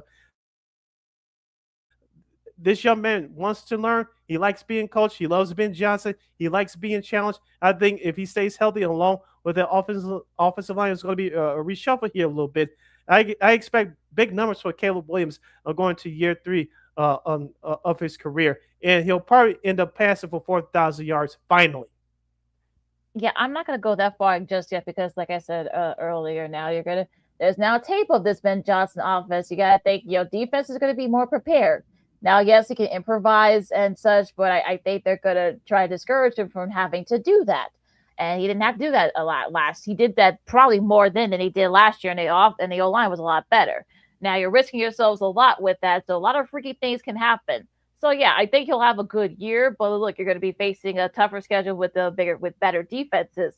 So it's going to be interesting to see if he can combat with that. I know he's working a lot with your Luther Burdens and Roma Dunze's and such, during the off season, and Loveland, I think he was out there too, and that's fine. But I think for me, it's just that the consistency. I'm not going to give nobody any flowers so you do it consistently. You could do it for a year and then just fall off. We've seen it happen with other teams, other players in their offenses. So I'm in show me mode with him. So this is not me being a hater. It's not me being tough. This is just that I want to see more before I proclaim anything. Yeah, and I get your point, and your point is fair. I'm just saying that if everything goes right again, which in today's NFL is very hard to do, to have things exactly go your way. We know that doesn't happen due to various injuries, and like you said, the competition catching up. But if the Bears could get anything close to this team did suffer some injuries last year, but they overcame it. But if they could just be consistent as they go through their ups and downs of a season, I think they'll be okay. But like you said, I'm not saying that he's going to the Hall of Fame, all that. No, I'm not saying that. But I'm more encouraged of what I saw from Caleb Williams, especially toward the end of last year. Because remember, at this time, we were all cautiously optimistic of what we expected from a number 1 overall pick. We saw the progression from the first half of the year through the second half of the year. It was 2 totally different seasons. Now this year, if he could just stay on track, he's willing to learn, which is great. If he could just stay healthy, and everybody else if everybody else could stay healthy and do their jobs and not drop so many footballs, Caleb's going to have a great year. But like you say, he has to keep stacking seasons like this consistently. I'm with you on that point now. All right, now the rest of the quarterbacks that Jake has on this list, Jackson Dart, leaving the political stuff aside. Of course, the biggest thing is health. I think also too, you gotta hopefully I think John Harbaugh, you got Brian Daboll over there now as the OC, so maybe that should help a little bit. Malik Neighbors looks like he is on track. I think he was out there for their mini camps. And also to Camp Scatterboo, we'll see. We'll see if he's coming back from injury. He's recovered from injury as well. So yeah, this is kind of like one of those things where you just don't know what's going to happen with him. So you buy low and you buy low on him. Perhaps you'll get some big rewards. We'll have to wait and see with Dart. Yeah, you mentioned with Jackson Dart, we saw the potential that he had last year. He beat the Los Angeles Chargers at home. For you Bears fans, he almost pulled off an upset if he didn't get hurt last year. We saw the last moments of Russell Wilson's football career during the last half of that game against Chicago on the lakefront last year. But we saw the potential of Jackson Dart. I know we talked about him when he was in college at Ole Miss. You saw what he could do there. But going back to last year, we saw the potential there. But like you mentioned, he had injuries throughout his whole entire offense. You mentioned with Malik Neighbors. Let's not forget about Cam Scatterboo. He was injured early in the year in that game, I believe, against Philadelphia, which took him out for the year. So Jackson Dart has had to work with some secondary parts, and he did very well. But now, as you mentioned, with all the healthy bodies back in, with Matt Nagy bringing that Kansas City wizardry to that offensive room, he should have a big year. Yeah, he really well. Like I said, we'll see. But yeah, like I said, I think this is going to be interesting to see with that new offense. Now, Malik Willis, remember he did very well with Green Bay last year. He's now down in Miami. There's a new regime. down there. And of course, the sample size is limited, but what the opportunities he has had, he's been very solid. He's got he can rush. He can run well. He actually has a pretty good arm. So of course he ranked fourth in TDs or first down attempts last year. So that's not a bad thing. And like I said, it's gonna be interesting to see what happens down there in Miami, because we know they're in rebuild mode and down there. And I think that's really going to be the question for him, is can he break through? And also, too, as you mentioned, he's going to get a whole lot of time to prove himself, because, like you said, the Dolphins are in rebuild mode because of that salary cap situation. Now, as we talked about last year, again, you brought this up on our show, especially during that. I'm not going to say regular season finale, but it was during that regular season matchup with the Bears and the Packers here in Chicago at Soldier Field on that cold Saturday night, the week before Christmas. Jordan Love was injured by Austin Booker. Malik Willis comes in. He does well. He uses his legs rather, as well as his arm later on in that game. We saw that when he was drafted by the Tennessee Titans. You saw the potential there. We saw some flashes. You mentioned last year, where he filled in for Jordan Love. So with some new pieces in Miami, he should do well, because, like I said, nothing's expected from the Dolphins. It's still going to take him some time, because he's never started a season from start to finish. But this is going to be a true test for him. But he's definitely dangerous with his legs, as we mentioned. But that arm strength has to improve a little bit. I'm not expecting him to throw for 4,000 to 5,000 yards. No, he's not that type of quarterback. But if you can avoid the turnover prone, and you just can, that coaching staff can just the KISS mode, just keep it simple, stupid, I think he could be successful this year. I'm not saying the Dolphins are going to go anywhere, anything like that, but I think Malik Willis, they just keep it simple for him and play to his skill set. I think he'll be okay. Going to be very interesting to see what's going to happen down there. Now, Tyler Show, who last year definitely showed some flashes with the Saints. Of course, Kellen Moore in that new offense. And look, I mean, he definitely was, he was probably one of the reasons why that New Orleans didn't stink. I know a lot's going to be expected of the Saints this year. Mm-hmm. Now, of course, that was a small sample size. You only played in the second half of the season. So, hard to say if this is, for real or not. But again, a potential low risk type of thing here too. Yeah, as you mentioned with Caleb Williams earlier, the tape is going to be out on him in the Ben Johnson office. Definitely is going to be a tape out for Tyler Show and the New Orleans Saints offense. Going to year two of head coach Kellen Moore. Of course, he's a former offensive coordinator for several teams. As you mentioned, they were respectable toward the second half of last year. They beat Tampa Bay twice. I think they beat Carolina as well. So they helped with that team and with that confidence. Tyler Show, they have some new parts down there this year. So we'll see what he's made of, as we presume that he's going to be a starter from week one on. So it's going to take him some time to get used to the new guys that he has on his side of the offensive side of the ball. But as you mentioned, the tape is out on him a little bit. The question is for him, can he make the adjustment of what the defense is going to give him? Because how much time is going to take him to adjust to what the defense gives him? Because as we say all the time in sports, LaKeena, you come out hot, defenses and other teams are going to scheme against you. How quickly, how well can you make that adjustment? And I think that's what Tyler Show is going to face in his second year down there in New Orleans. Yep. So we'll see what happens there. Now, another one, the last one on the QB side anyway, is Cam Ward. And from Tennessee, of course, he showed some, there were some growing pains, of course, him being a rookie. But so it's going to be interesting, though. Of course, you got Robert Saleh down there now. And it's going to be interesting to see how Ward does. I mean, that's going to be kind of like kind of like where it is, sort of say he's kind of the same spot where Show is. Of course, he was a higher pick, but he topped out with 130 yards with two or three TDs.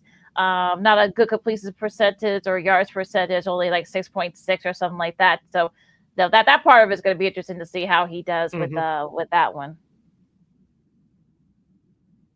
And now you mentioned Robert Saleh getting his second stint as NFL head coach. Don't forget Brian Dable, who's also looking for a head coaching job within the next couple of years or so. The former New York Giants head coach. Now he's the new offensive coordinator with the Titans. So Cam Warren's going to get some experience with those two guys in his ear. But they drafted Carnell Tate, the wide receiver in the NFL draft. So Cam Ward is going to have a number one target potentially in his right hip pocket this year. I know he put up some decent numbers with some no-name guys last year. Now the question is for the Titans, can you surround him with A-plus talent? If so, along with Brian Dable being there, I think Cam Ward can have a big year. Let's just like we talked about with New Orleans earlier. There's not a lot of expectations for the Titans this year in terms of going to the playoffs and things of that nature. But his expectations for him to improve from year one to year two, along with some of the other young guys on their roster. So it's not about the team's improvement, which will be great, but it's all about the individual young guys that need to have a big jump from year one to year two. And it starts with Cam Ward. All right, so so it's gonna be interesting to see what these QBs have in store. You listen to Second City Sports on Sports Zone Chicago. LaKeena McGee Sidney Brown with you. As we're gonna these next few minutes, we're gonna go into some NBA Summer League. If you're looking for the Bulls, don't worry, the Bulls will finally start their Summer League games. You can actually watch that game against Memphis on Prime Video. So we'll see what Caleb Wilson, not that Caleb, but Caleb Wilson and the other rookies and such. So we'll see if they can do a little bit of something here. Of course, like I said, they're playing out in Vegas. Now yesterday's matchup, AJ Nebraska outdueled Darren Peterson as the Wizards beat the Jazz. Nebraska had 27 points. Meanwhile, Darren Peterson had 24 for Utah. So, I watched a little bit of the Summer League so far, but I've been pretty impressed with some of the rookies. Look, this is sort of like this is what happens. We've been doing this for the last decade or so because some of these are really taking off. But I know Emmanuel Sharp had a nice showing for Sacramento. Excuse me, and like Moritz Johnson, it was a losing effort, but he had 27 points. LJ Carter had 25 for Golden State as they beat Dallas. So far it's been pretty interesting the Summer League as it kind of kick things into gear here. Was it Derek Peterson the one that had the 9 fouls as well? Because I read that somewhere yesterday. Yeah, you can go play if he wasn't the one that he was okay. I thought so. Yeah, I think so. Remember 20 years ago, LaKeena? Yeah. Remember 20 years ago, LaKeena? I think exactly 20 years ago. Remember a guy named Greg Oden from the University of Ohio State. Of course, he got drafted by the Portland Trailblazers. He almost fouled out every Summer League game. Of course, they don't. They count the fouls, but you don't foul out. But he had an issue there as far as every defensive possession he was called for a foul. And I would say he got straightened out a little bit before those injuries started to take place. But hopefully, Darren Peterson doesn't have that same Greg Oden disease, as I call it, for lack of a better term. But overall, in particular with the NBA Summer League, I know many fans always head out there to Vegas every year because I know that NBA tickets during the regular season, some of these cities, including here in Chicago to an extent, are very high. So you don't get to see the regulars up there, but you get to see the future of the NBA up close and personal. And those in the Thomas and Mack Center, which is right next door to the airport. If you ever been to Vegas before, the Thomas and Mack Center is always packed, and there's always a lot of energy in the place. We saw when Zion Williamson made his debut there several years ago. You can mention other rookies that made their debuts there as well. So AJ DeBonsa, I saw a couple of clips of that. Like you mentioned, he did look good, but it's a long process, not just for him, but for the other rookies as well. But it's an opportunity for some of the other young guys on some of these rosters to make hay as well, because some of those guys that are in the middle of the roster, the end of the roster, not all of them going to make it, but a couple, usually by 1 or 2 of those guys usually get an invite to training camp. Some of those other remaining guys on your rosters may be invites to play overseas. So it's we're focusing on the superstars and rookies, and rightfully so. But focusing on the other guys, they're trying to fight for spots as well. Yeah, and also too with the team's respective G League clubs. So I think you're gonna be seeing these guys' names a lot, and you're gonna be hearing these guys' names a lot. And you look at rates, yeah. So it rates well. I know ESPN, of course, they're gonna show a lot of these games, and also, like I said, Prime Video will have a lot of these games too. So like I said, you can watch that Bulls game against the Grizzlies on Prime. So yeah. So, it's going to be interesting to see how the Bulls team looks. I know Thiago Spur is going to be the coach of that summer league team. You really see the coach. You usually see like the G League coaches and stuff. But of course, Splitter is going to be out there seeing what he has with some of these younger guys. So, So of course, if you want to catch the rest of the summer league, like I said, it's going to be on the ESPN networks and also on Prime Video too. So it's all right there for you over the weekend.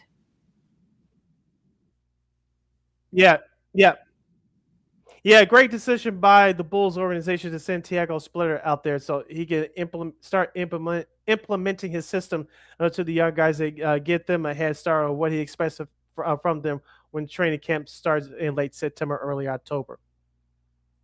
All right, we're going to take a really quick break, of course. Excuse me, it's our sports potpourri segment. And as we'll talk about the U.S. Men and the soccer debates and such, rather that's just absurd. But we'll talk about that. Sports media news: Fox Chicago has hired their new Bears reporter, and also some other sports media news as well. Wimbledon update too, as both the women's and the men's finals are now set, and so much more. LaKeena McGee, Sidney Brown, Second City Sports on Sports Chicago Sports Potpourri segment coming up right after this.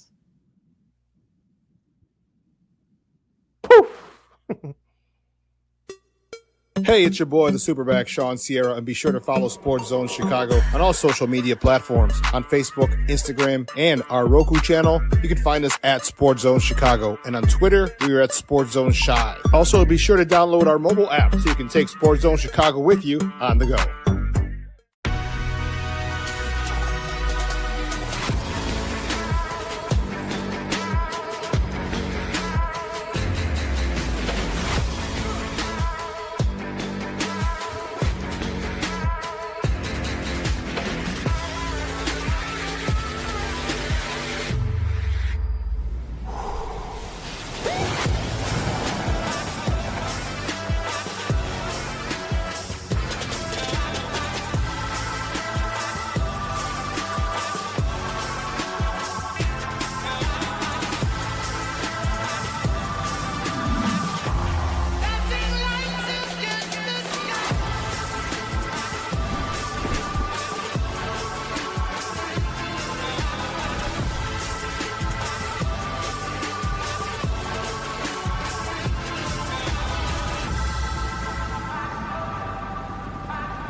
Got it done here.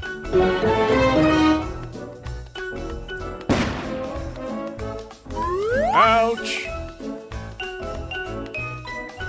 And we're gonna make sure you lit this time. Ouch!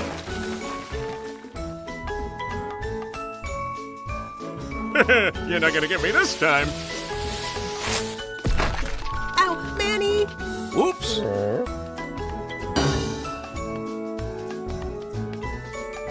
Let's try an easy one.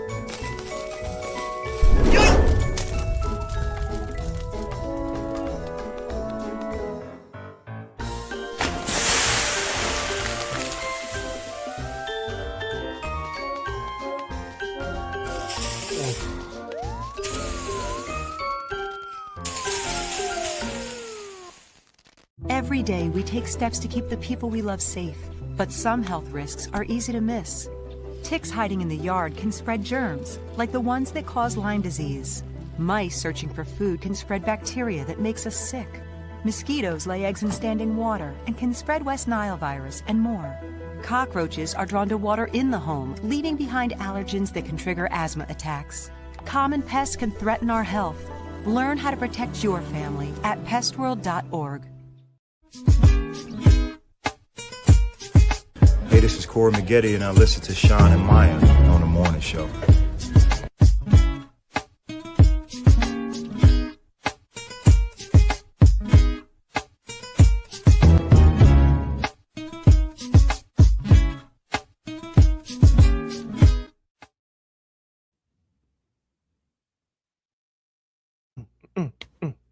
Welcome back to the Friday Funk edition of Second City Sports on Sports Zone Chicago. You're locked and loaded and live in living color. I'm Sid the Kid. That's LaKeena McGee over there. You can follow yours truly on the Twitter, X, and the IG at SidKid80. Once again, that's SidKid80. That's SIDKID80.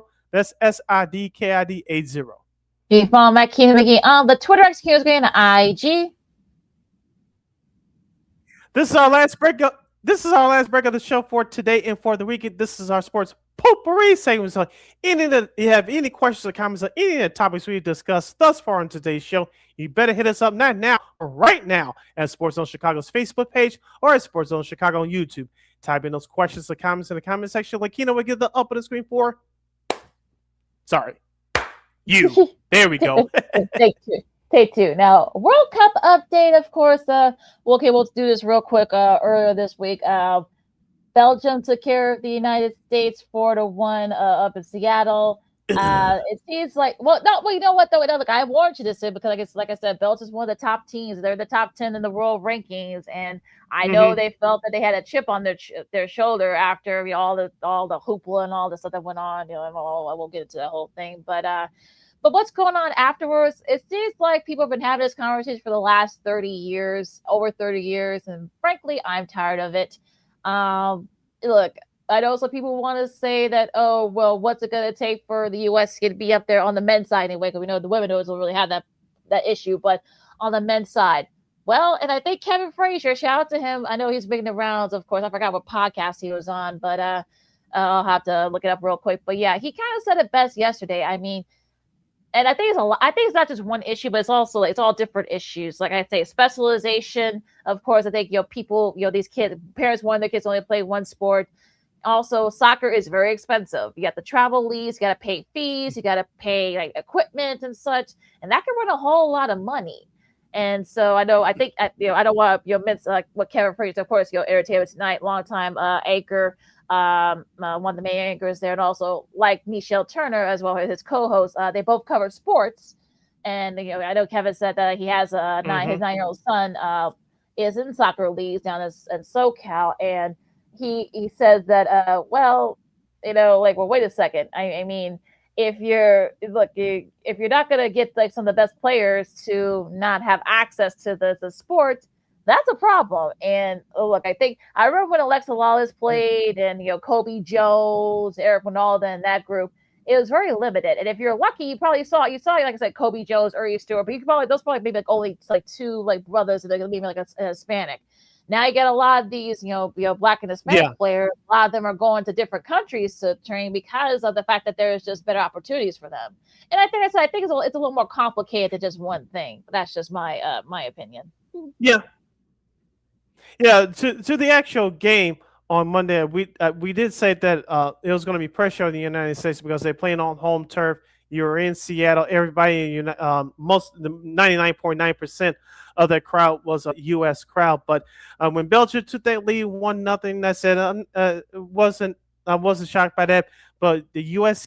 came back right away and tied it up at 1. But when Belgium went back up top 2-1, I had this sort of sinking feeling. But I said, U.S. has a shot, but if it gets away from them 3-1 or so forth and so on, this is over. Of course, when our goalie, some of the United States goalie, went way out of his net, and Belgium took advantage to score that third goal, I said, yeah, this is over. And watching the second half of that game, LaKeena, it was like men amongst boys. As you talked about, I know many fans said that the United States really didn't play anybody. That warm-up game against with the B team was an indicator of bad things to come. Maybe that was the case, but like you said, Belgium was the better team. The United States, respectfully, they were the boys, and the Belgium were the men. And I don't know about you, LaKeena. Like I said, you're the soccer aficionado. I'm not, but I look at things from a logical and a common sense perspective. But Belgium did whatever they want against the United States, and when the United States at least tried to generate some offense, Belgium had a brick wall, and the United States just constantly turned the ball over. You couldn't really get any crisp passes. Belgium's goalie wasn't really challenged, to be honest with you. And Belgium just had their way with them basically from start to finish. And also, that Matt Freed, that was a goalie who was out there for the United States. And, yeah, that was just a bad to get that third for Belgium. I mean, that was basically all she wrote after that. But yeah, so like I said, I mean, look, it's still look. There's a lot of work to be done for the U.S. men. So I think there's a lot that needs to be figured out. We've been having the same conversation for 30 years, so I don't know if it'll change until the next World Cup in 2030. But yeah, we'll have to wait and see there. But even still, Spain beat Portugal. That's going to be Belgium opponent. They're actually going to be playing in about 20 minutes from right now. So you guys can check that out on the Big Fox network. They're out there in SoFi Stadium out in Los Angeles. Argentina came back from 2 goals down to beat Egypt. Yeah, one job, Egypt. Also, Switzerland, they beat Colombia in penalties. So they will face Argentina. That'll be the later Saturday game tomorrow down Kansas City or at Arrowhead. And also, of course, Norway and England. That should be a fun one. Holland versus Kane. Henry Kane, not Patrick Kane. For those who are a soccer fan, for the Blackhawks and hockey fans. But no, that's not. Yeah, so that should be a good one down there at Hard Rock Stadium down in Florida. Also, yesterday, shout out to France to go back to the semifinals, beating Morocco with a Mbappe goal early in the second half down out there in Foxborough. So, like I said, all these matches from now will be on the Big Fox Network. It'll be on Telemundo, of course. You want to see it here in Spanish, and also on Fox One. So there you can get your soccer fix even though the U.S. is out. Yeah, just going back to U.S. real quickly, and I was thinking about this morning. I was thinking about this more during the break. That how much resources are you going to put into getting the top players? Just the teams you just mentioned that they're advancing in this tournament, like Spain, Belgium, is it Argentina, I should say, and Switzerland. Those teams have their best players on their roster. We don't have the best players on our roster. How much resources are we going to put into getting the best players to commit to a 4-year program like we do in basketball and hockey and those other sports for the Olympics? But do we have enough resources to commit to getting the top players from our country and had to make a 3 or 4 year commitment to play soccer? If the United States could do that, I think they'll be okay, because they did make some strides this year. Yes, despite the competition that they played in the knockout round, but hopefully they can use this as a stepping stone, not just a blip in everybody's feel-good memory 10, 20, 30 years from now, but can they build all this momentum and get the top players and have them make a 3 or 4 year commitment to the next World Cup in 2030? Well, look, our girl Kyla Mills, of course, who does pre and post for NBC Sports for San Francisco, and also of course, she does Fox Sports as well. She kind of does it. Look, she's been putting videos on her Instagram about this, and she probably could explain a lot better than I can. So yeah, so it's going to be interesting to see if the U.S. can build on this. Like I said, I've been saying this for like 30 years now almost, and they haven't done it yet. So again, we'll have to wait and see here. But like I said, there's still soccer. Like there's still soccer going on. Of course, you can finish up the World Cup as we go into the semis and the finals. So yeah, so you guys are checking out on the Big Fox Network and such before as we're going, getting down to the wire here. As this is Second City Sports on Sports Chicago. LaKeena McGee Sidney Brown with you now. Boston, the Boston Red Sox, of course, they're still in Chicago. They got a game against the Mets. Apparently, they're as of about 15 minutes ago. I guess they're still like in Chicago because I guess they've had multiple plane issues. How's that possible? Yeah, apparently, I guess they've been having. Yeah. So I guess I'm looking at some of the various reports I saw from Tim Healy, who covers the Red Sox for the Boston Globe. He said that they've been having plane issues for like all morning, and yeah, so I guess there's some like plane. It's not where the weather is really plane issues. So hopefully they can get it back out there, but they may have to do some reshuffling, if you will. So hopefully they can figure it out. Yeah, because as of right now, tonight's game is at 6:15 local Chicago time, but 7:15 out there on the East Coast. Maybe they had to move that game back a half hour or a whole hour. I don't know, but most importantly, hopefully everybody with that organization that travels with them, hopefully they're safe and sound and they can get to their next destination with no further no further issues. Now, I wanted to get your take on as we transition over to tennis and the women's side in Wimbledon, LaKeena. We're going to have a non-American final. The reason why I say that is because Muchova beat Coco Gauff 2 out of 3 sets on yesterday, beating her 6-2, losing 6-1, coming back in extra time to beat Miss Coco Gauff 7-6. Yeah. Golf had her shot. She actually had a wide open overhead that would have, on match point, that would have given her a spot in the final. Unfortunately, she missed it. And I know she was trying to kind of like put a brave face on after the game, but you could tell that it was weighing on her. But Machova, I mean, look, it's going to be all Czech. It's going to be all Czechia. Well, it used to be a Czech Republic. Now they want to be called Czechia. But yeah, it'll be Karolina Machova, and Lina Noskova, of course. That'll be for the final, the women's final. So one of these women are going to be winning their first Grand Slam title. But yeah, I think that's gonna be a match that Coco's gonna she's gonna have nightmares about that one, unfortunately. Yeah, hopefully she can use that as motivation to overcome and use it as a positive force going forward in her career in the next major tournament as well. On the men's side, unless I'm reading this wrong, LaKeena, we're not going to have American in the men's final as well. As Center will take out Azarev in the final. I think that's on Sunday at 10 o'clock our time on ABC/ESPN. As I've been saying before, LaKeena, we talked about this for the last couple years. Can we have that American male tennis star that can actually break through and get close to what we saw when we were growing up in Andre Agassi and Pete Sampras and John McEnroe? Can we get an American male tennis star, whoever this person is, to get close to that diamonds that we saw back in the 80s and 90s and early 2000s? Yeah, like I said, we've been having this conversation for like the last, I think, 5 or 6 years. It hasn't happened yet, but I don't know. I know Tiafoe, I think, lost. No, Fitz, got all the way to the round 16. I think he lost to Zverev. So, but going back to this, I want to give a shout out to Aaron Frey from Great Britain. He made all the way to the to the semifinals.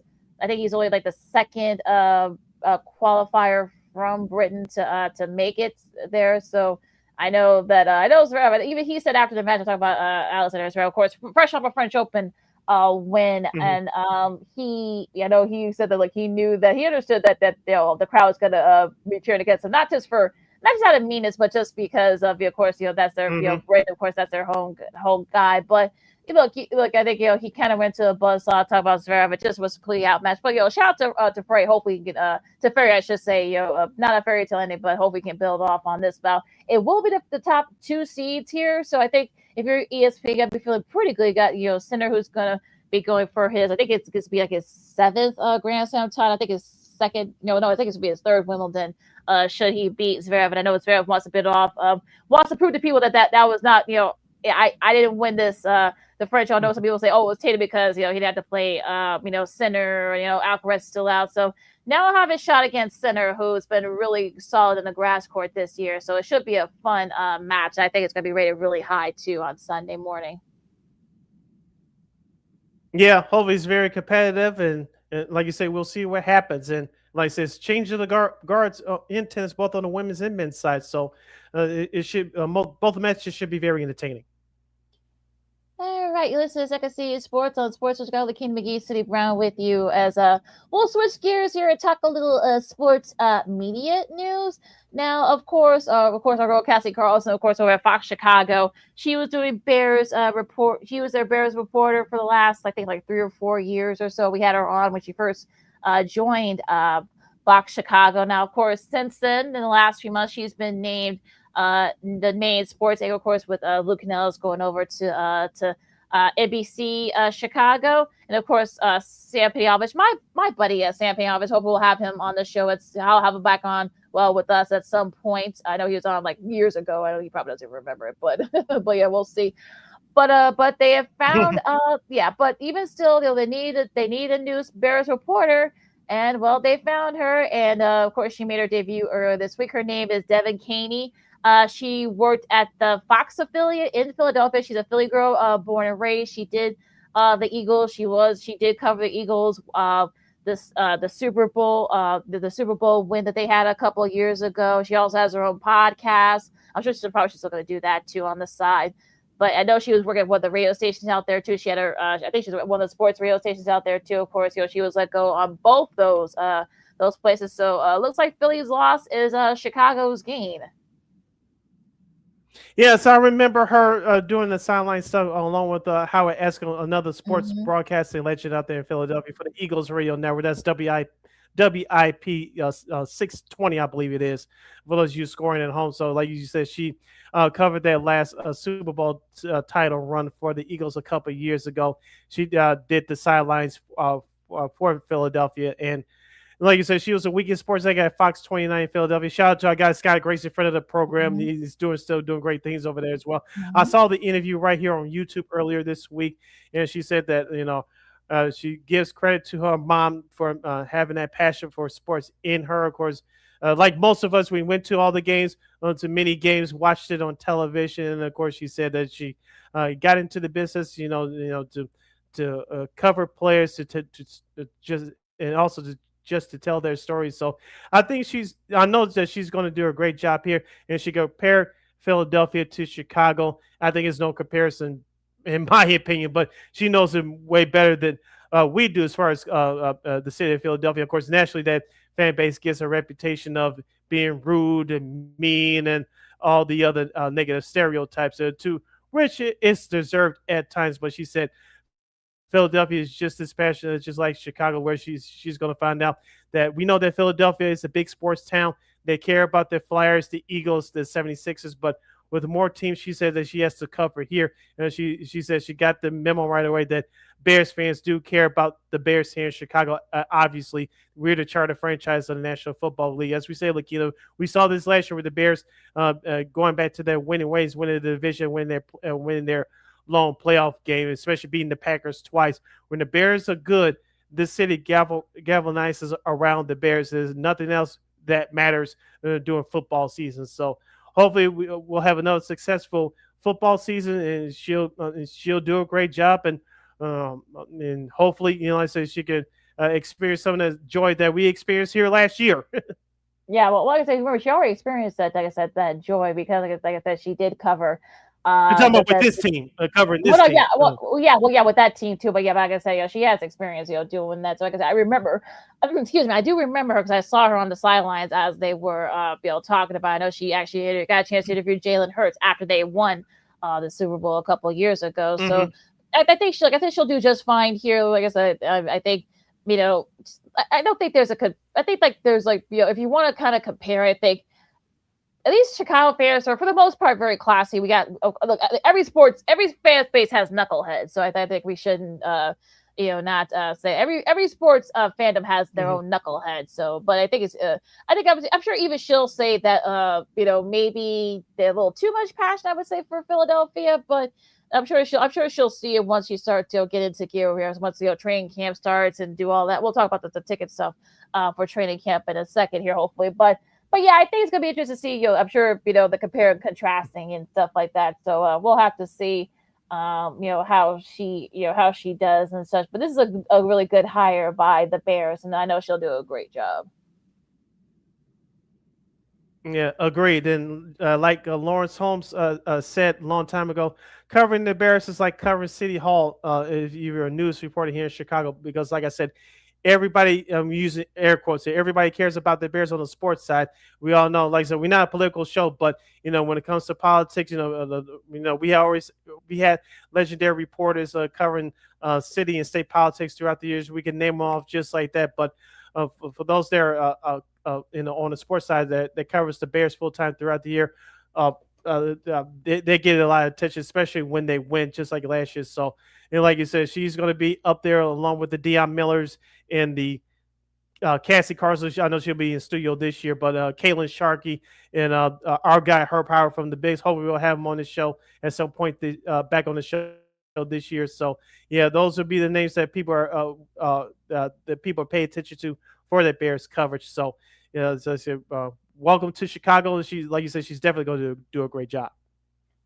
All right. So, I mean, we could mention this, but I don't want to really get deep into it now. The Spurs announcer, Jesus Christ, Ticatopi, unfortunately,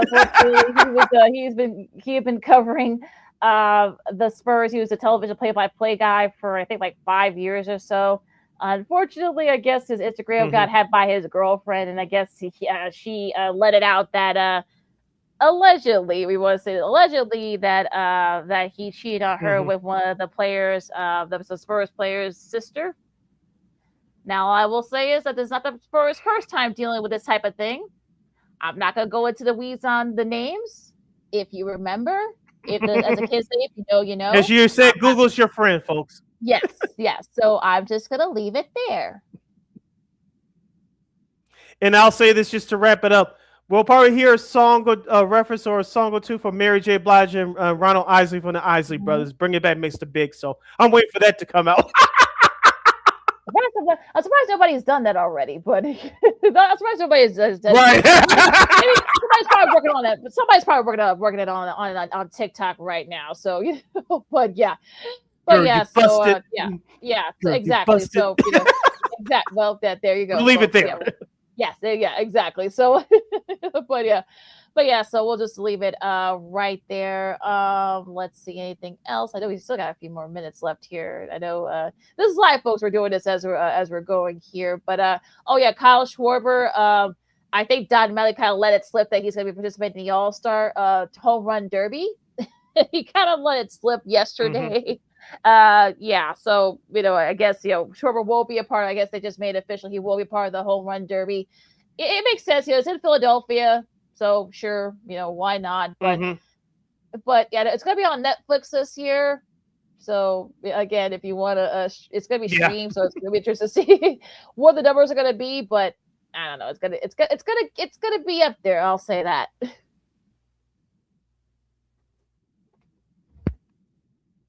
Here's the thing, LaKeena, and bringing it back here to Chicago. I know some people wanted Pete Armstrong to do it. If he doesn't want to do it, he doesn't have to do it. And I'm with them. They can't force you to do something that you don't want to do. But bringing it back to the White Sox side, Munetaka Murakami was healthy. I think he would have done it because you bring Japan has been talking about the White Sox. Of course, it helps that the White Sox are winning now. But the first 2 months of the season, Murakami was to talk about baseball. If he would have stayed healthy, he definitely would have been an all-star, and he definitely would have been in the home run derby. I think it would have brought that global impact to this event. But since Murakami, who's returning tonight, by the way, just in case you missed the news at the top of the show, he's going to make his return tonight against the Oakland Athletics. But if Murakami was healthy for the entire first half, he definitely would have been a home run derby contest. Things would have been interesting, and you would have brought more eyeballs to this event. As we talked about before, excuse me, with this event, they had certain rule changes throughout the years. I know they added a couple more wrinkles for this year's contest, but for the baseball home run derby, it's more about the names who's in it, and it's going to have people tune in to watch. Yeah, especially like I said, especially now being on Netflix this year. So I'm thinking that you got to have those names. And I really think if Murakami had not gotten her, I think he probably would have wanted to do it too. I don't know.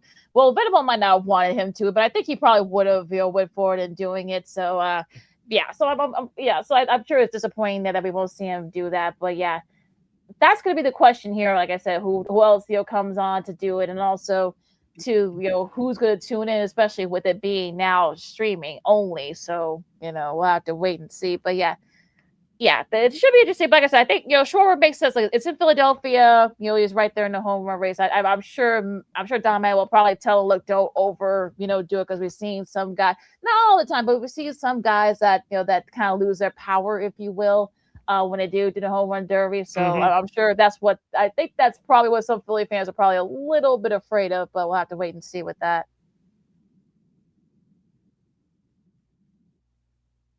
Yeah, remember they experienced that before with Bobby Abreu. I think it was 21 years ago in Detroit during the home run derby during the All-Star game.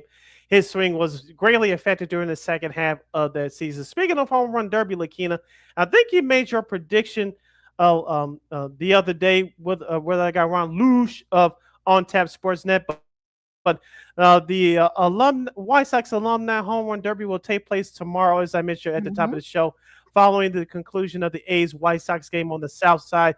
Jose Canseco, Alexei Ramirez, who got popped using steroids during the WBC, Lurie legend Lurie Garcia, Gordon Beckham, and Scott Pasek. And I think I got all the names out there as far as the participants in tomorrow's home run derby. Will you be watching live, or will you catch the highlights on YouTube? And who is your favorite for those that missed your prediction on our last episode? Wait, who did I predict? I forgot. They can tell And Daniel Palmer's in there as well. Oh yeah, yeah. I think I said. Well, yeah. I think I said Alex. No. I know. I said Beckham. I think I said Gordon Beckham. I think that when it was announced. So the format and the rules were kind of interesting because I think they had 3 minutes. You got to get at least get either three minutes or 10 outs of whichever comes first, and the top 4 advance and stuff. So I'll probably.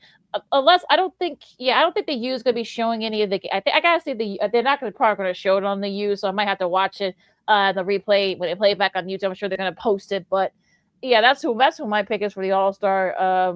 It's not going to be too hot tomorrow, so they should I think unless they totally stink, I think all 6 guys should do pretty well, but we'll have to wait and see.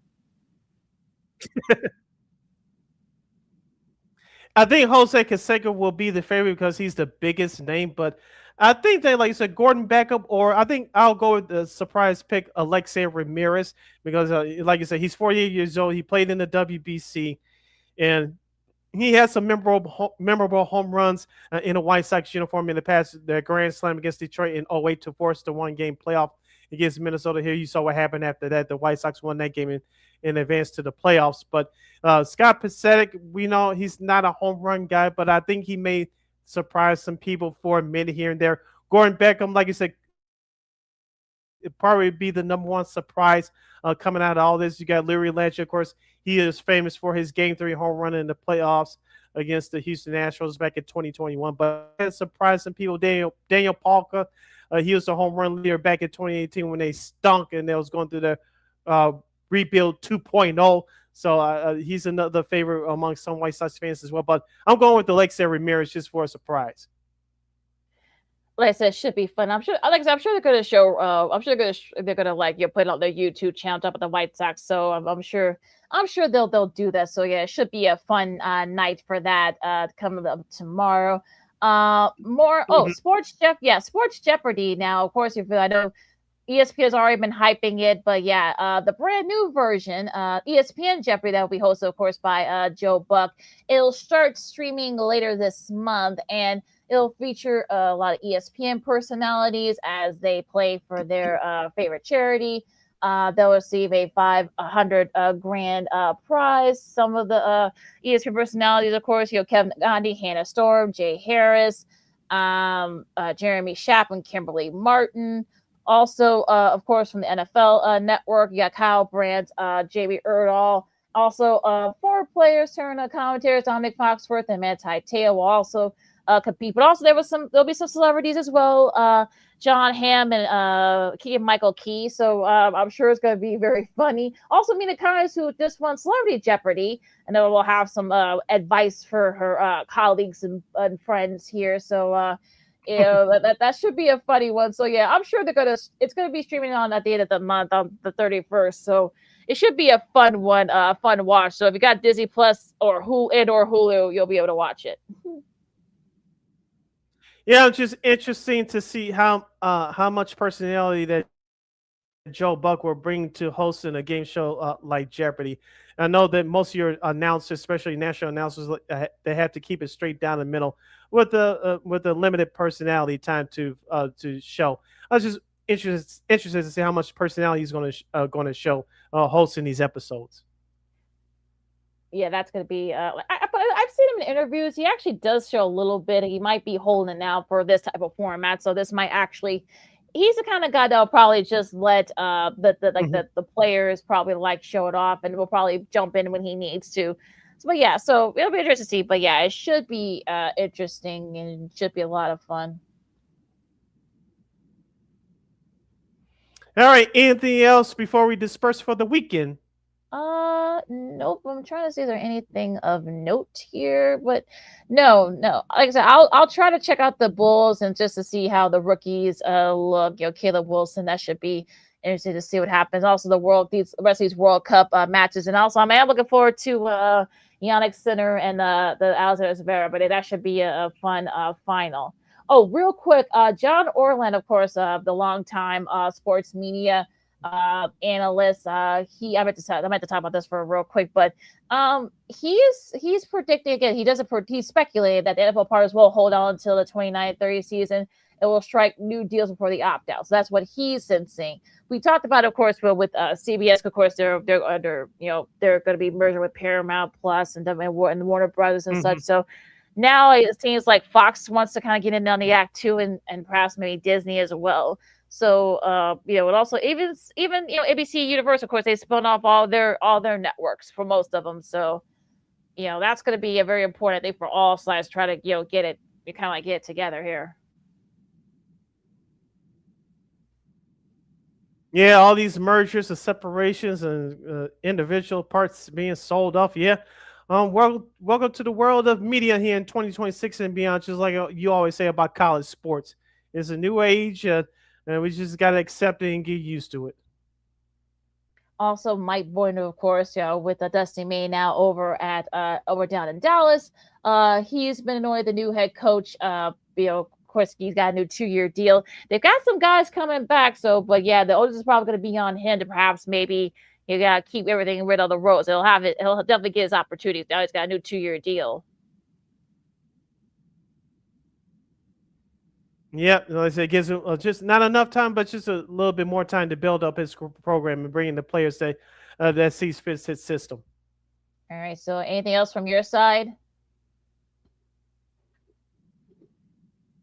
Now I'm ready to enjoy this weekend. Your show is going to be out there in Sox Parks on Saturday and Sunday, and we're going to have a lot to talk about, not just with both our baseball teams in town, but a lot of stuff to discuss as far as our first half of the year of the baseball season when we get back here on Monday.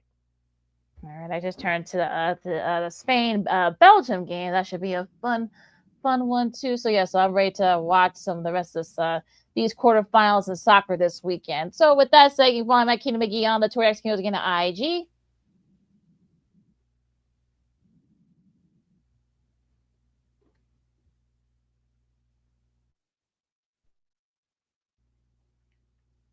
You can follow yours truly, Sidney Brown, on the Twitter, IDKID80. That's SIDKID80. Be sure to download that Sports Zone Chicago app wherever you get your apps. Please follow Sports Zone Chicago on all social media platforms on Facebook, X, Instagram, and YouTube. And thank you very much in advance for your support. Like, share, subscribe, and tell your friends. Be sure to catch Second City Sports live in living color every Monday, every Friday from 12:15 to 2:15 p.m. Central Standard Time, right here on Sports Zone Chicago. One more again, as the kids would say. Be sure to catch Second City Sports live in living color every Monday, every Friday from 12:15 to 2:15 p.m. Central Standard Time, right here on Sports Zone Chicago. And if you missed a segment of whenever we have a guest, when we do our NFL picks, coming up, and so much more. Don't worry, you can catch the replays anytime, anywhere on the Sports Zone Chicago's Facebook and YouTube channels. You can catch replays of our show, Sean Sierra Sports, the Smoke Fellows, and so much more. You can catch it anytime, anywhere on the Sports Zone Chicago's Facebook YouTube channels. And we will provide. All right, so enjoy the soccer as we finish up the quarters. Of course, baseball these last couple of days as we complete the first half. The Wimbledon men's and women's final. We'll talk about that coming up as well this weekend. If you're into the WNBA, you got the Sky. They're playing tonight against the Sparks. They'll be on Ion, I think, at 9. So if you guys want to check that out, you can. But yeah, so it should be a busy sports weekend as usual, even for this time of year. So for Sid, I'm LaKeena with Second City Sports on Sports Chicago. Be safe out there, folks. You'll stay cool. It's going to start getting hot started this weekend again. And we'll see you guys on Monday.